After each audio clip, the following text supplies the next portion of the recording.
Once in a small village where the trees whispered secrets and the stars hung low enough to touch, there lived a boy named Eli. Eli was 7 years old with quiet eyes and a heart that carried too much hope.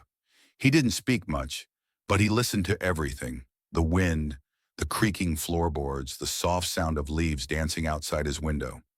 But more than anything, Eli listened for footsteps that never came.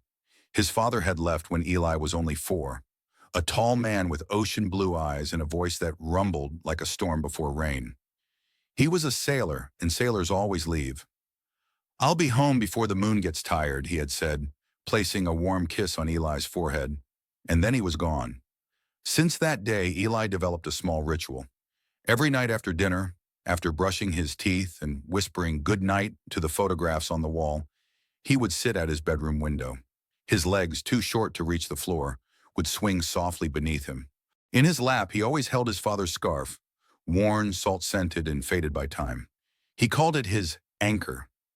Eli would press his forehead gently against the cold glass and whisper, "Papa, are you on your way?" He said it so softly, even the wind had to lean in to hear. The seasons changed around him. Leaves turned gold, then vanished. Snow covered the earth like a blanket, and then melted away with the spring. Birds came and went. People came and went. But Eli stayed. His mother, Maria, watched silently from his doorway each night. Her eyes, tired and red, carried the same ache. But she never stopped him. She knew that sometimes hope is the only thing that keeps a child from breaking. Some nights she would kneel beside him and tell him stories. Stories of the sea, of ships that spoke in creaks and sails that whispered like ghosts. Other nights Eli spoke first. "Do you think he misses me?" Maria would hold him a little closer. "Every second," she'd whisper, "even more." One night during a quiet winter, the sky outside looked different. The stars flickered like candles caught in a breeze.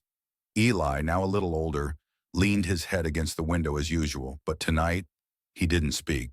He just closed his eyes and imagined. He imagined his father walking up the garden path, soaking wet from the rain, laughing like he used to. He imagined his voice, deep and kind. "I told you I'd come back before the moon got tired." He imagined warm arms wrapping around him, lifting him off the ground, spinning him like a bird in the wind. Eli smiled in his sleep that night, but the door never opened, and the rain kept falling. Years passed. Eli grew tall enough to reach the window without a stool. The scarf, once long and heavy in his lap, now barely reached his chest. He stopped asking out loud, but he still waited. Not every night.